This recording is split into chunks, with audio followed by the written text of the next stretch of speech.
bí ẹgbẹ́ ADC bá fún Atiku ní tíkẹ́ẹ̀tì ààrẹ kò ní túmọ̀ sí mi, Peter Obi ṣàlàyé. Olùdíje fúnpò ààrẹ orílẹ̀-èdè yìí lábẹ́ ẹgbẹ́ òṣèlú Labour Party lọ́dún 2023 ṣùgbọ́n tó darapọ̀ mọ́ ẹgbẹ́ ADC báyìí, Peter Obi ti sọ pé ayé òun kò já rárá bí ẹgbẹ́ tuntun náà bá fún Alhaji Atiku Abubakar ní tíkẹ́ẹ̀tì láti díje fúnpò ààrẹ lọ́dún 2027.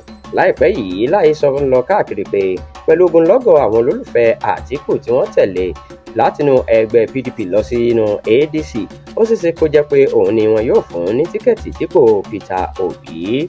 Bákan náà ni Atiku sọ láìpẹ́ yìí pé òun kò ní juwọ́ sílẹ̀ fún ẹnikẹ́ni nínú ẹgbẹ́ náà láti gba ipò ààrẹ mọ́ òun lọ́wọ́. Ṣùgbọ́n Peter Obi ti sọ nílùú Àbújá pé gbogbo ọ̀rọ̀ náà kò nítumọ̀ sí òun o.